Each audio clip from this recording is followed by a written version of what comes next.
Sigamos hablando de la estabilidad inusual del benceno. En este caso vamos a hacerlo a través de un concepto que es el de calor molar de hidrogenación.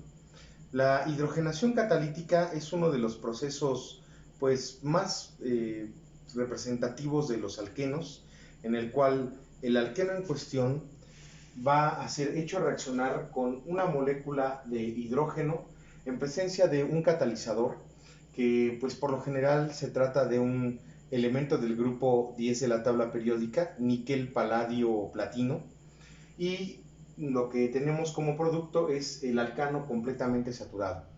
Esta reacción además es exotérmica. Eso quiere decir que se libera cierta cantidad de energía en forma de calor, y deberíamos de definir al calor molar de hidrogenación como aquella cantidad de energía que se desprende cuando un mol de moléculas de un hidrocarburo insaturado se convierte en un mol de moléculas del hidrocarburo completamente saturado por un proceso de hidrogenación catalítica. Ahora vamos a tratar de empatar este concepto con el de la estabilidad excepcional del benceno, y para eso vamos a utilizar este esquema que tengo en mi pizarrón y que ocupa la mayor parte de su superficie. Aquí podemos observar algunos hidrocarburos insaturados, en este caso cíclicos y de 6 miembros, tales como el ciclohexeno, el 1,4-ciclohexadieno, el 1,3-ciclohexadieno y en este caso el benceno. Aquí le he puesto un poquito con ironía el 1,3,5-ciclohexatrieno, porque aunque ya mencionamos en el video anterior, en realidad el benceno no reacciona como un alqueno, y es algo que vamos a ver también en este tipo de procesos. Sin embargo, lo estoy poniendo así porque me va a servir como referencia para lo que voy a explicar a continuación. Entonces, aquí podemos localizar inmediatamente el ciclohexeno, que es el que pusimos aquí en este ejemplo, y también podemos localizar de este lado, en el extremo inferior izquierdo, la molécula del ciclohexano, que es la molécula cíclica, análoga a esta, pero esta completamente saturada, el producto de la hidrogenación catalítica del ciclohexeno. Entonces, como bien dijimos, el ciclohexeno reacciona con hidrógeno molecular en presencia del catalizador para dar como resultado el cicloalcano, en este caso el ciclohexano, más energía que se libera. Esa energía, en este caso, va a corresponder a 20 kilojoules sobre mol. Como ustedes pueden observar, aquí tengo un eje vertical, el cual va a tener ciertos valores que van de 30 en 30 en unidades de 30 kilojoules por cada mol. Entonces, vuelvo a repetir, en el proceso de hidrogenación catalítica del ciclohexeno, si tenemos un mol de este que es transformado en un mol de este otro, entonces se van a liberar 120 kilojoules. Ahora, nosotros lo que tendríamos de este lado son otros hidrocarburos, en este caso el 1,4-ciclohexadieno, y aquí tendríamos el 1,3-ciclohexadieno. A diferencia del ciclohexeno, estos van a tener un doble enlace adicional. Aquí tenemos dos dobles enlaces. Entonces, si nosotros entendemos el proceso de hidrogenación catalítica como aquel en el cual el doble enlace deja de serlo por la adición de dos hidrógenos, entonces en este caso, para llevar a cada uno de estos al ciclohexano, deberán estar ocurriendo dos hidrogenaciones catalíticas, una en cada uno de los dobles enlaces que presentan cada una de estas moléculas. Entonces vayamos al caso del 1,4-ciclohexadieno. Esta molécula, a diferencia de esta, es homoconjugada, no presenta el fenómeno de resonancia. Esta sí, aquí vamos a tener la alternancia de dobles enlaces.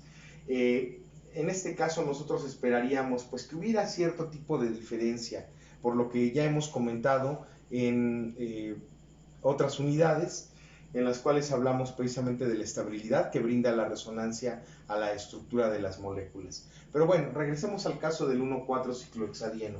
El 1,4-ciclohexadieno entonces se debe de estar hidrogenando dos veces, y al tener dos dobles enlaces que se están hidrogenando, nosotros esperaríamos tener una liberación de energía del doble de la que tenemos para el caso del ciclohexeno, donde solamente hay un doble enlace que se ha hidrogenado. Y entonces esa predicción se cumple. Experimentalmente se puede comprobar que en efecto se liberan 240 kilojoules sobre mol para transformarse finalmente en el ciclohexano.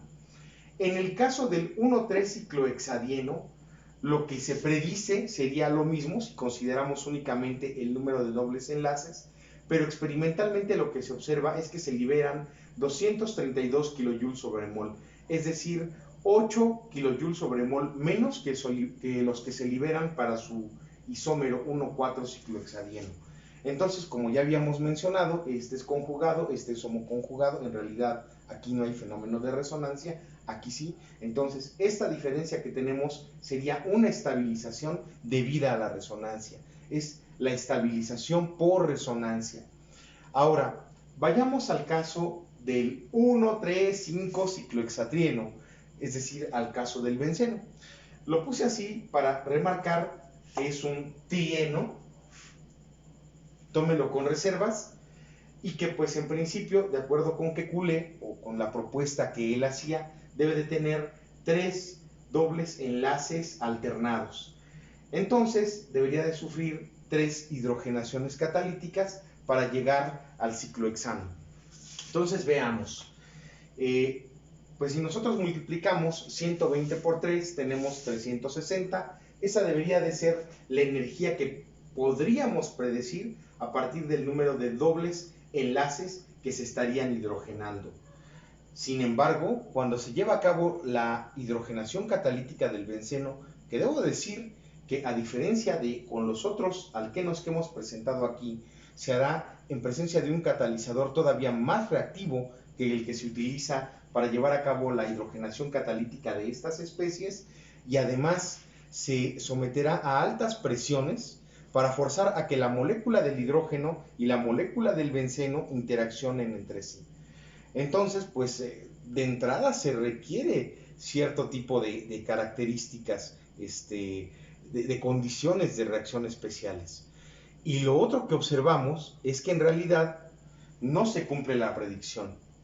Se obtiene que el calor de hidrogenación molar del benceno es de 208 kilojoules sobre mol. Esto desconcierta. Esto significa que la molécula del benceno debe de ser más estable que cualquiera de estas que tenemos aquí. De entrada, esto también significa que la primera hidrogenación que se lleva a cabo debe de ser un proceso no exotérmico, sino más bien endotérmico. En un proceso endotérmico, más bien hay absorción de energía.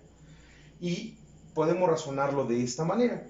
El benceno, al sufrir a cabo su primera hidrogenación, pues en realidad se convertirá en esta molécula que tenemos aquí. Pasará de benceno al 1,3 ciclohexadieno. ¿Por qué? Porque pues habremos metido los primeros 2 átomos de hidrógeno en esta posición para dar origen a ahora este único enlace sencillo. Ya se destruyó el enlace doble y pues en realidad aquí vamos a tener 2 hidrógenos adicionales, uno en cada uno de estos carbonos.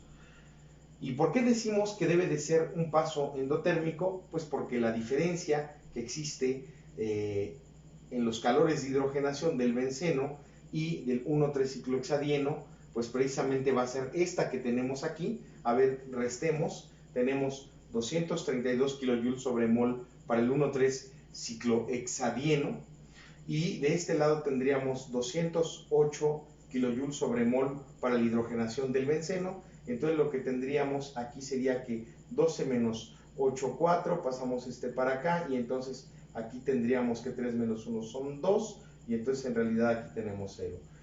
Entonces tendríamos una diferencia de 24 kilojoules sobre mol. Esa es la primera reacción, la cual pues es endotérmica. Y a continuación lo que viene es la transformación de esta molécula en esta otra, del 1,3 ciclohexadieno al ciclohexeno. Pero como podemos observar aquí, el calor de hidrogenación del ciclohexeno pues es menor que este que tenemos. Nosotros esperamos que estos procesos ya más bien sean exotérmicos. la transformación del 1,3-ciclohexadieno y la subsecuente transformación del ciclohexeno al ciclohexano. Entonces, pues quiere decir que debe de haber algo que está estabilizando al benceno. Uno podría pensar nuevamente que se trata de la energía de estabilización por resonancia. Sin embargo, nosotros aquí observamos que, pues, para este doble enlace que metimos, que bueno, en este caso está conjugado, hay una estabilización por resonancia de 8 kJ/mol. Sin embargo, si nosotros esperáramos que aquí esta cantidad la multiplicáramos por 2 o por 3, pues sucede que no encontramos que corresponda con esta diferencia, que es de 151 kJ/mol. Es demasiado grande. Entonces, eso nos hace sospechar que no es únicamente una estabilización por resonancia la que está dándole la estabilidad al benceno. Y en realidad debe de ser algo más, algo que la teoría orbital molecular pues ha resuelto, o por lo menos tiene una respuesta para esta estabilidad inusual del benceno. Pero eso lo vamos a comentar en el siguiente video. Hasta luego.